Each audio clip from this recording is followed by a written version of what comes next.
Hey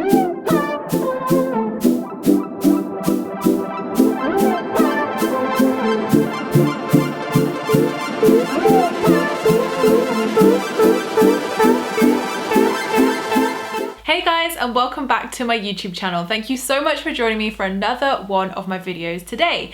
So today I was getting my thinking cap on and I was like, I have so many awesome topics that I want to cover and I didn't know what I felt called to share today. So I've settled on and I'm going to incorporate a few different things on self-belief and confidence and how we break through that fear.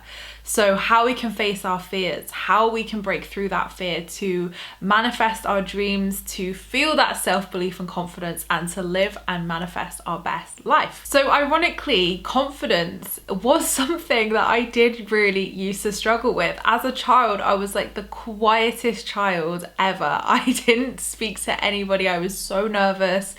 I was not outgoing, and my parents used to like make me go to like acting classes and dance and singing, etc.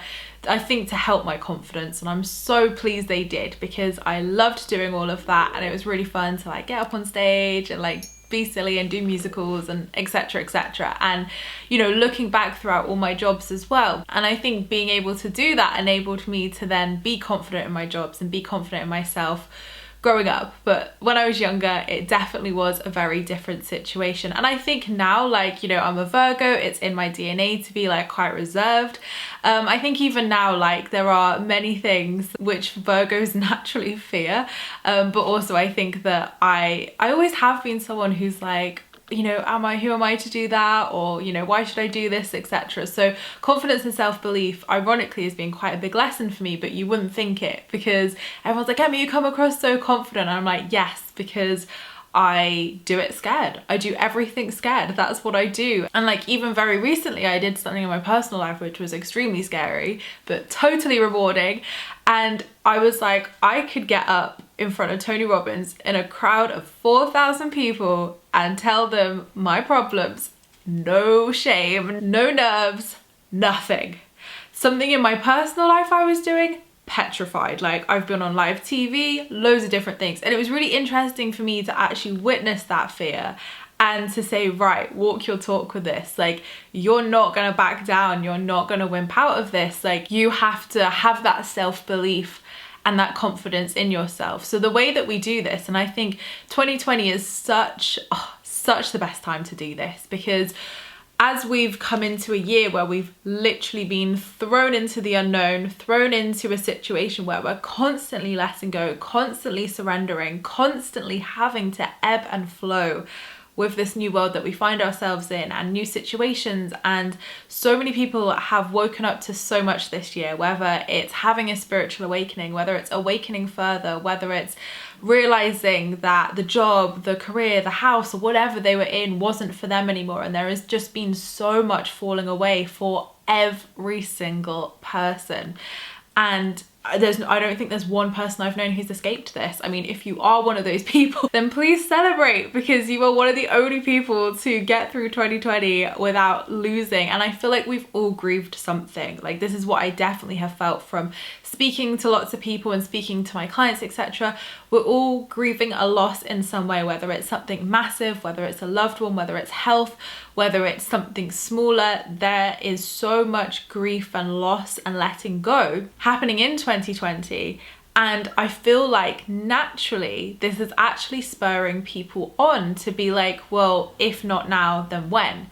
And it definitely has for me. And I think when I say I do things scared, is I got to a point in my life where I let so much hold me back, especially when I had my depression and anxiety like 5-6 years ago, that I was like, if I'm not going to do this for myself, nobody's going to do it for me. If I'm not going to do this for myself, how am I going to have that life that I want if I'm not doing it for myself? And that's where that self-belief and confidence comes from, is that first person decision to choose you, to choose your happiness, to choose your self-belief and confidence. Ultimately, it's that clarity to the universe of, this is what I want. There's that manifestation, there's that intention.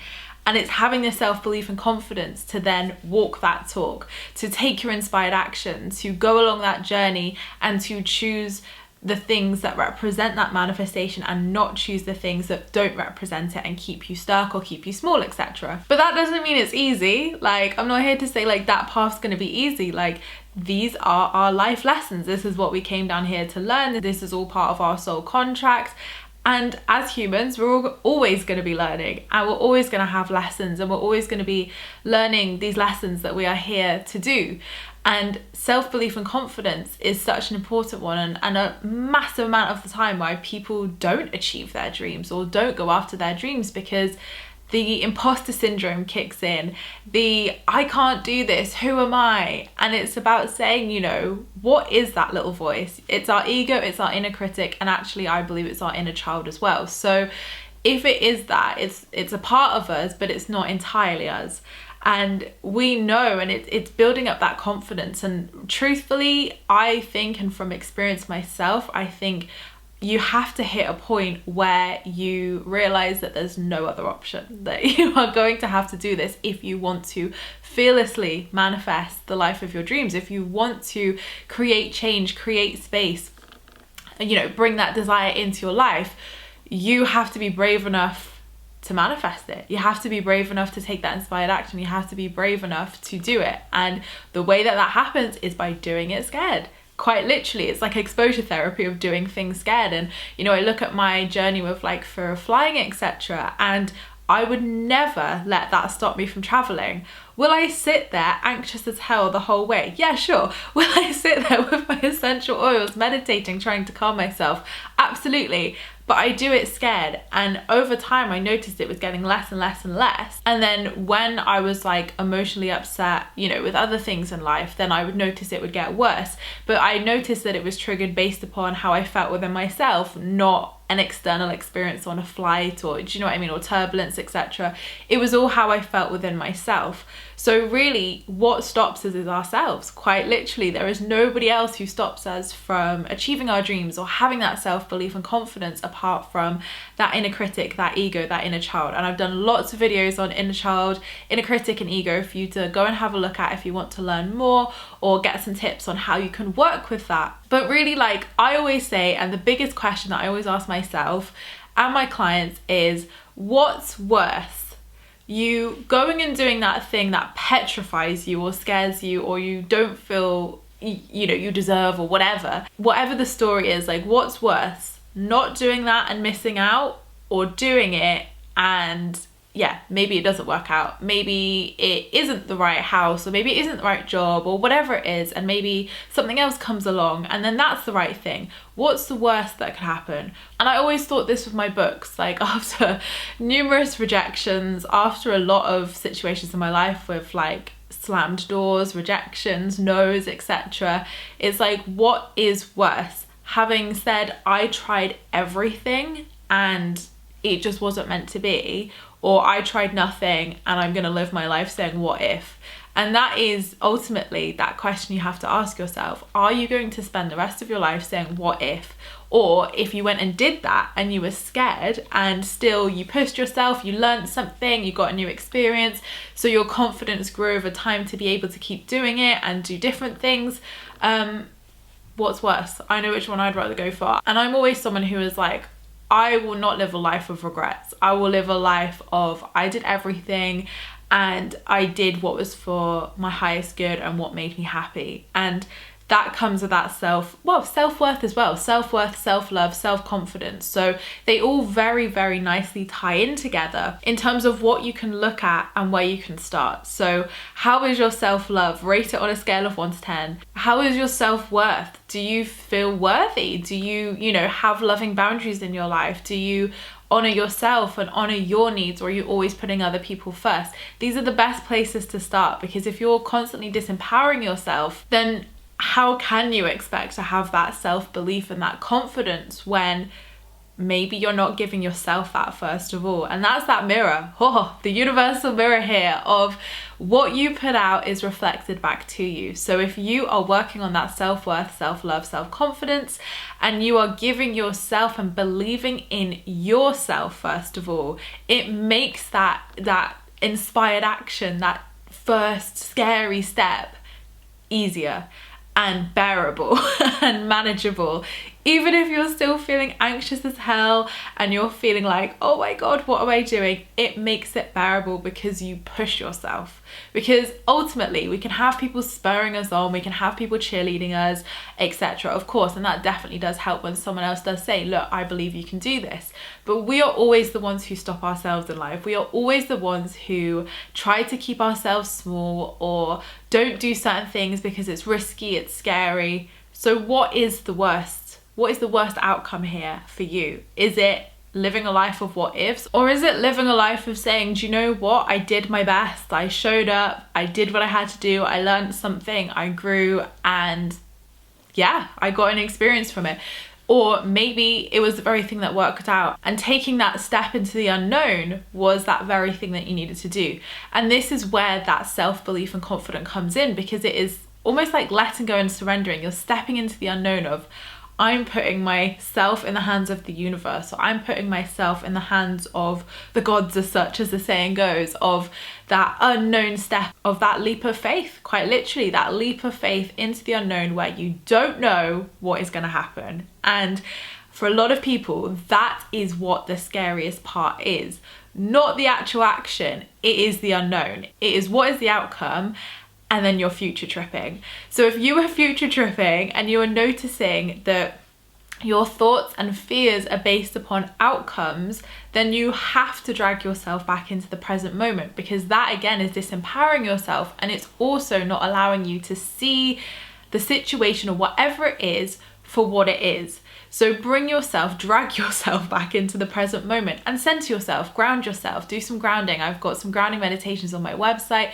Ground yourself into Mother Nature, get some crystals, whatever. Like, I have my tools that I work with when I need to ground myself, or when I need to believe in myself and do something, whether it's working with crystals, whether it's working with essential oils, whether it's meditation, you know, EFT, etc. There are so many things that we can do to help with that. But instantly, we also have to look at it spiritually and say, well, what is happening here is the fear of unknown. So what part of the unknown scares you? What is that triggering up inside of you? And that is where you can start to do that inner journey, that inner work, to discover why it scares you and to address it. Because when we address something and we see it and we look at it face on, it can't have power over us anymore, because we've addressed it. We've said, okay, that's the worst case scenario. What's my plan B? If that is to happen, okay, let's go with that. If that happens, what is the worst thing that can happen, and what's my plan B? So do that with yourself today. Go through your worst case scenario, go through your plan B, and see how it feels to just witness that fear. Witness it and say, I see you, I hear you, I love you, it's okay. And you'll find that all that inner critic, ego, inner child wants is that reassurance. And it's not like it's a particularly tricky thing to do. It is reassurance. Even if you don't feel reassured yourself, doing that over a consistent period of time will allow you to feel that reassurance and for you to truly believe it too. But you have to start somewhere. You have to start somewhere, and those internal conversations, looking at that future tripping, staying present, staying grounded, and asking yourself, you know, what is the worst thing that could happen here? What's my plan B? And what is worse, me doing this and learning something, or me not doing it and questioning what if for the rest of my life? So don't be that person. Nobody wants to be that person. And 2020 has been a whole mood of this, like a whole theme of doing things that you probably didn't want to do, stepping into the unknown, taking a great big leap of faith. But I can sit here and say it was the best thing I ever did. I'm sure a lot of you are starting, you know, depending on what those situations are, of course, are starting to maybe see those positive shifts and newness coming into your life where you're like, okay, that makes sense. I understand why that had to happen now.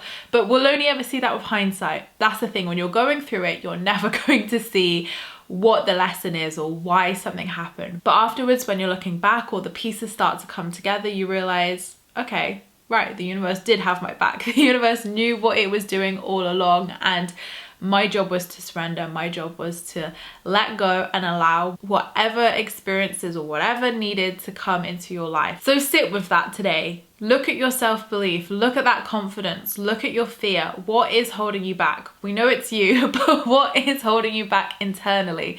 What is that block? What is making you stay stuck? Is it comfort? Is it because it's familiar?